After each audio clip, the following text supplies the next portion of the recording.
Salam, peace be upon you and the mercy and blessings of God. My name is Muhammad Laik Siddiqui, the father of Holophase. Remember the language we are learning. There is one field, phi, the holophase, one continuous cyclic movement from which all of reality unfolds. When phi begins to change, its first derivatives appear, and with them, the three dimensions show themselves at once: time as omega, space as kappa, and motion as nu, built from both. Every higher derivative is a finer question about how phi changes, and each one casts three shadows together: a time shadow, a space shadow, and a motion shadow. These echoes mix and weave into one another, forming the patterns we call fields, particles, bodies, thoughts, and worlds. In this picture, everything that exists is a living tapestry of phi, endlessly echoing through its derivatives and their dimensional shadows. Today, we demand to see the road you walked, not just the trophy you brought home. This is part 54. And in this part, we install a truth detector right at the start of the knowledge pipeline. We define grammar learning trajectory analysis. That sounds like a heavy phrase, so let me translate it into ordinary language. We are no longer satisfied with "here is my final rule." We require "show me how you got it." Not as a dramatic story, not as a clean myth written after the fact. We require the real trail, the wrong turns, the dead ends, the parameter tweaks, the choices, the filters, the alternative ideas that failed, the moments you changed your mind, and the reason you changed it. Because a rule can look perfect at the end and still be a mirage, produced by hidden tuning, selective reporting, or a lucky coincidence that would vanish the moment another team repeats the work. The core revelation is methodological and moral at the same time. We do not accept a rule solely because it fits data. We require the learning trajectory, the recorded pathway from many phi sentences to candidate grammars to selection to validation. This prevents post-hoc storytelling. It prevents just so science. It prevents overfitting disguised as discovery. And the skill you gain today is the skill of a process auditor, a person who can look at a shiny result and calmly ask, where are the receipts? The everyday problem, the clean story that was never true. Let me begin with a story that everyone has lived.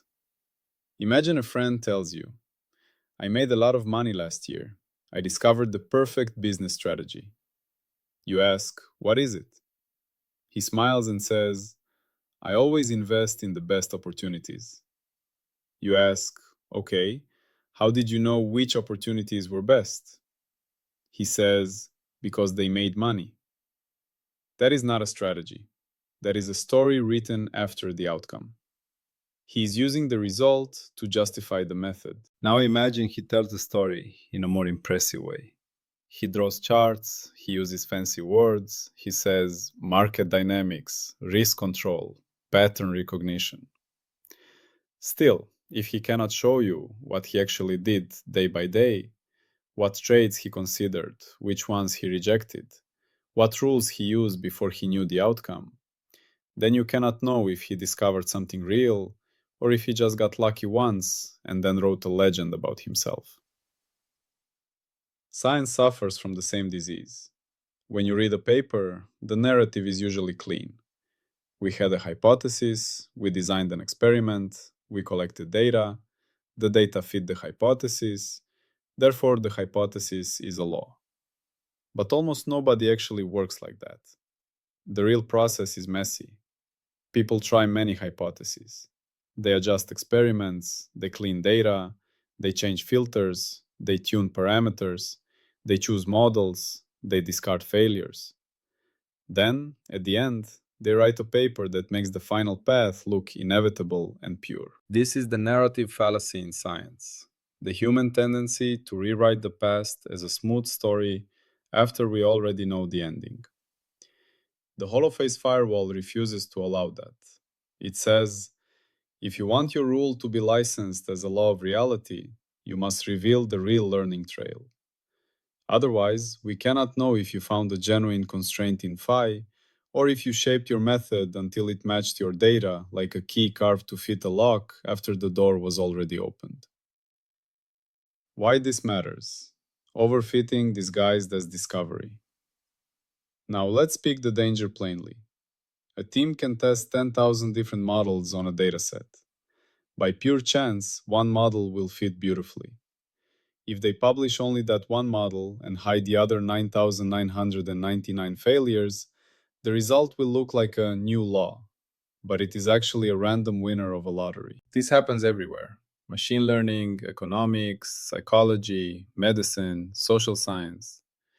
Anywhere data is complex and the space of possible models is huge. It also happens in physics in subtle ways. Not always with 10,000 models, but with dozens of choices. Which window to average, which filter to apply, which baseline to subtract, which coordinate frame to use, which outliers to remove, which parameters to allow, which candidates to consider. A rule can be discovered not because phi demanded it, but because the researcher kept adjusting the pipeline until something looked beautiful. So part 54 forces a simple requirement. If you claim a rule, you must also submit the trajectory of how you searched for it. What learning trajectory means in plain audio language. Let's define it without heavy mathematics. A learning trajectory is a search log. It is like a travel diary. It says, here were the first observations, the raw phi sentences. Here were the first candidate rules we tried. Here is how they failed. Here is what we changed next. Here is why we changed it. Here were the next candidates. Here were the decision points. Here is what finally survived. Here is what still looked suspicious. Here is how we validated the final rule without cheating. It's the difference between I reached the mountain peak and here is the map of the route, here are the storms, here are the wrong trails, here is the gear we used, here are the points where we almost fell, and here is why we believe this path is safe. The firewall demands the map. Number 4, the core question. Our core question is, how do we know a rule was truly discovered and not just concocted? In everyday language, how do we know you didn't write the answer first and then invent a story later to make it look like science? Trajectory analysis is the answer. Number 5, Holophase structure. Phi sentences become grammars. In Holophase, the world gives us phi sentences. A phi sentence is a measured snapshot of reality, a moment of phi read through instruments and licensed windows. Then we search for a grammar, a constraint that explains which phi sentences are admissible and which are impossible. So the discovery pipeline is phi sentences, candidate grammars, selection, validation. Trajectory analysis forces you to show every step. The tri-unity makes the trajectory audit non-negotiable.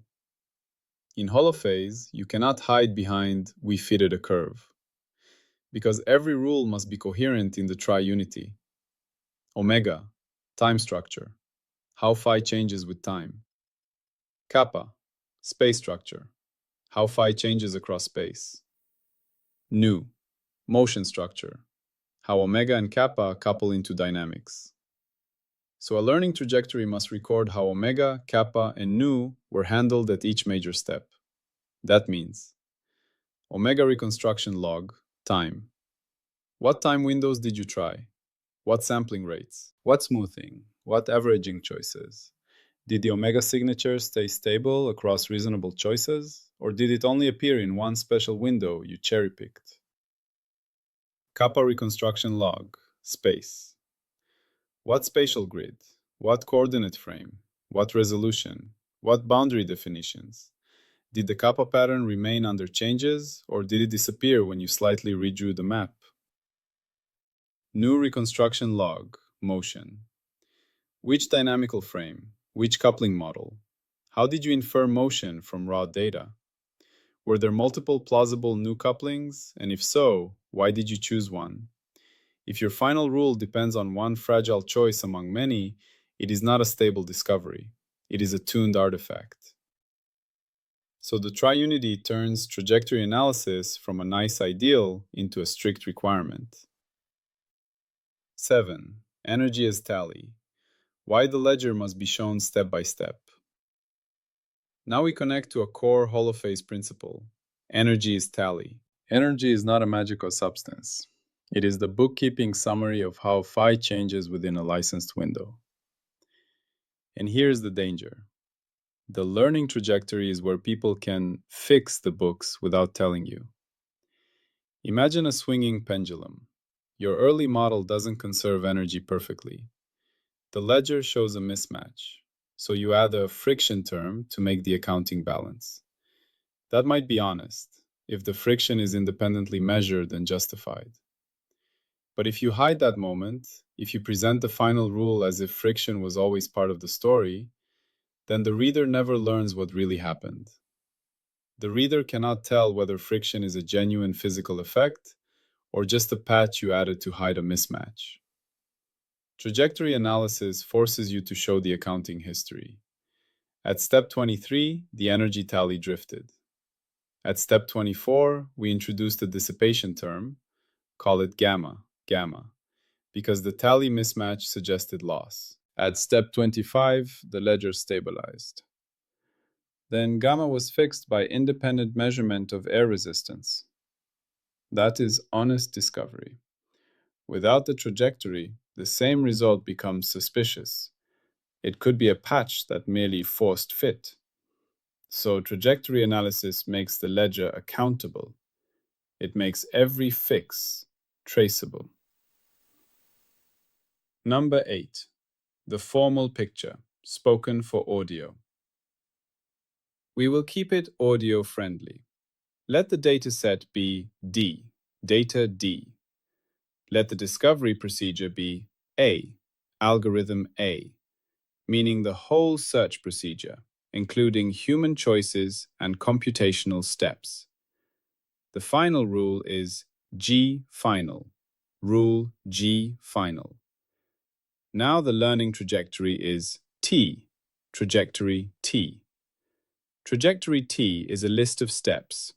Each step contains a candidate rule, call it G1, G2, G3, and so on, a score, how well it did on the chosen criteria, a decision, why you moved from one candidate to the next.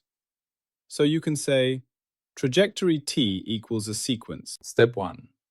Candidate rule G1, score 1, decision 1. Step 2. Candidate rule G2, score 2, decision 2. And so on until G final. That is the simple spoken structure. And the key is this. The decisions must not be because it looked good. They must be tied to declared criteria, otherwise the trajectory becomes a fishing expedition. 9.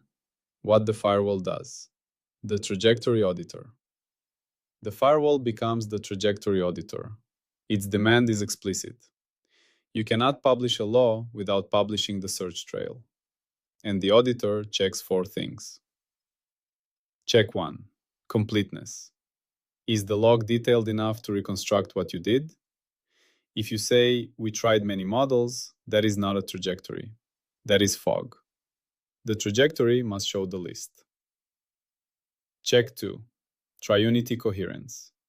Does the log show stable omega, kappa, new reconstruction? Or does the final rule depend on arbitrary choices made mid-search? Check 3. Forking paths. Are decision points justified by pre-declared criteria? Or do they look like opportunistic tuning to improve fit? This is where the firewall catches p-hacking and hypothesizing after results are known. You are allowed to explore, but you must not pretend exploration was confirmation. Check 4. Energy audit. Can we see the energy tally being constructed and balanced step by step? If the ledger suddenly becomes perfect with no recorded reason, the firewall flags it. 10. The trajectory gives a powerful prediction. Here is the key prediction, said simply. If the trajectory is honest and complete, an independent team should be able to replay it and discover a comparable rule.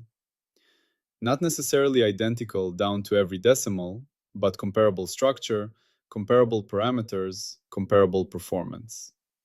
And crucially, they should also recover the same failures. If your log says, candidate rule G7 fails when we change kappa resolution, then another team replaying the process should also see that failure.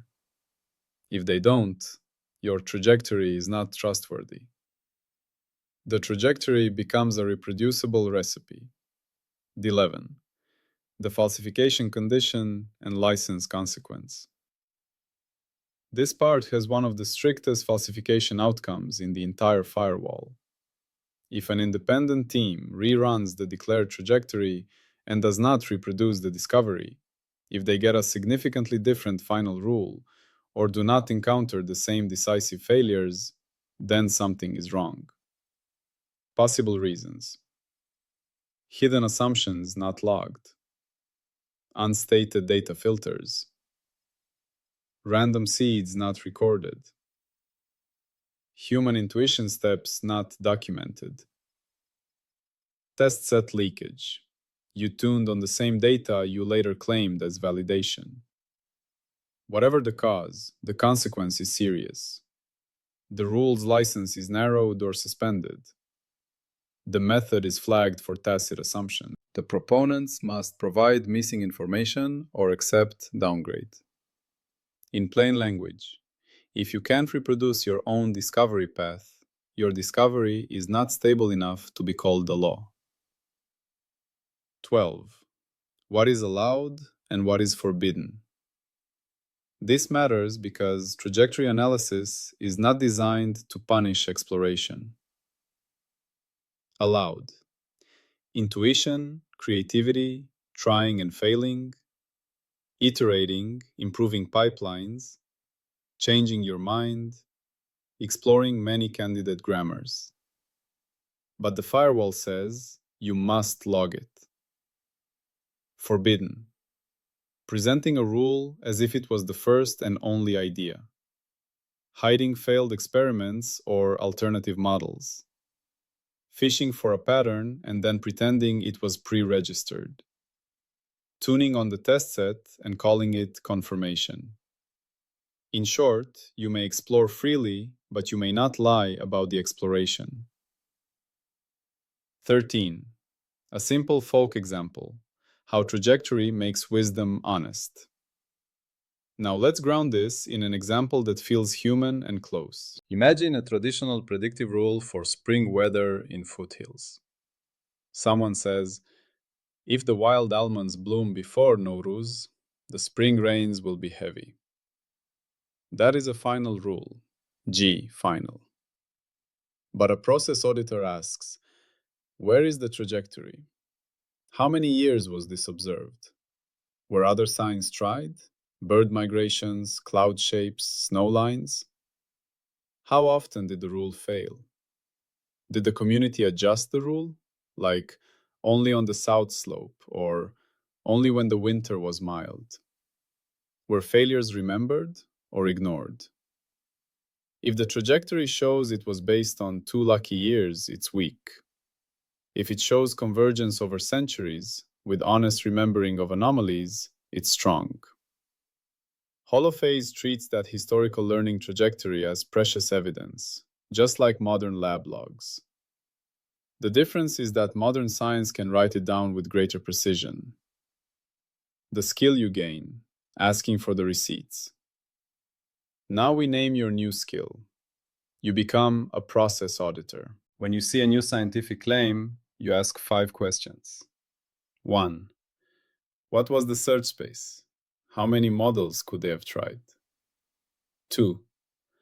What did they actually try? Can I see the log? 3. Where were the decision points and what criteria guided them? 4. Is the energy ledger traceable, step by step? 5. Can I replay the tape? If I follow their steps, do I get the same answer? This skill is the ultimate defense against being fooled by elegant post-hoc stories. The deeper moral: humility built into method. This part is not just about preventing fraud, it is about preventing self-deception. Because even honest people can fool themselves. When you try many options, the one that works feels special. Your mind naturally forgets the failures. Your memory compresses the journey into a clean story. You begin to believe you knew it all along. Trajectory analysis is a mirror that prevents that illusion. It says, record the actual path while you walk it, not after you arrive. That is humility written into method. The final crystallization. So now we can say clearly what we built. We define grammar learning trajectory analysis as a firewall mechanism that mandates full documentation of the discovery process, the sequence of candidate grammars, decisions, and failures. The trajectory must log the triunity reconstruction, omega, kappa, and nu, at each step and show how the energy tally was stabilized honestly. The firewall acts as a trajectory auditor, checking completeness, coherence, forking paths, and energy accounting. The prediction is reproducible discovery. Independent teams can replay the trajectory and recover comparable rules and the same failures. The falsification condition is non-reproducible discovery, which leads to license narrowing, suspension, or downgrade. The license reward is a badge, trajectory validated, meaning not only the rule is sound, but the path to it is sound. With this, we have closed one of the biggest loopholes in human knowledge. The loophole where lucky guesses are turned into laws by storytelling. Yet even this has a shadow. A perfect trajectory records what was tried. But what about what was never tried? What if the entire search was confined to a small corner of grammar space because of bias, habit, limited imagination, or limited resources? Even a perfect trajectory can still be narrow. So the next part will formalize the shadow. How we measure coverage of the search space itself. How we prevent a clean and honest trajectory from still being myopic. Salam, and peace be upon you.